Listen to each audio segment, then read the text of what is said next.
It's a health issue that touches 1 in 5 Canadians, yet social stigma leaves many undiagnosed and untreated.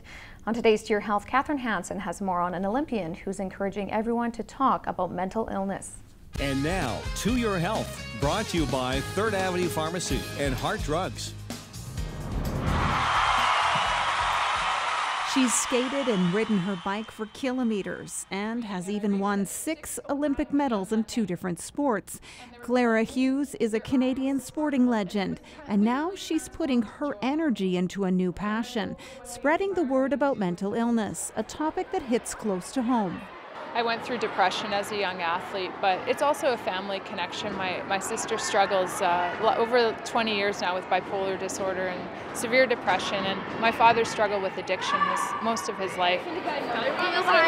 Hughes has become involved through a 5-year fundraising campaign for mental health called Let's Talk, and is sharing her story across the country. Over 1,000 local kids last week heard her speak at the Sports Centre as part of a 50th anniversary celebration for the family Y. She is, in fact, a community builder. She's all about reaching her own potential, but encouraging others to do that. She's all about living a healthy lifestyle, and she's taken social responsibility on an issue that's very important to Canadians. Hughes found herself battling depression in the late 1990s after winning a pair of bronze medals in cycling in 1996. Mental illness is a sickness. It is, many different forms of a disease. And for me, it manifested as depression. It's not something I chose. It's not just being lazy. It's not being unmotivated.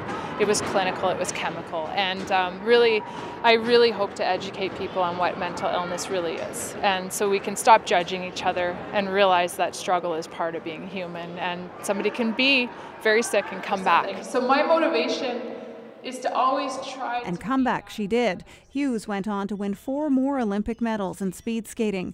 This summer, she rode for over 11,000 kilometers across the country for over 100 days to raise both awareness and money for mental illness. The support isn't there. It's not there at the adequate level in any province or territory in Canada. We have a long way to go in terms of having access to care and the resources that are absolutely not just necessary, but it's a right of every Canadian, every person to have support for an illness.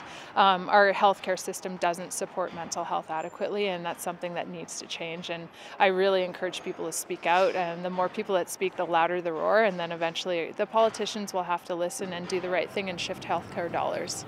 According to the Canadian Mental Health Association, no one is untouched. Mental illness indirectly affects all Canadians at some time through a family member, friend, or colleague, and it strikes regardless of age, educational and income levels, and culture, and costs the healthcare system billions of dollars a year. To Your Health, Hansen, CKPG News.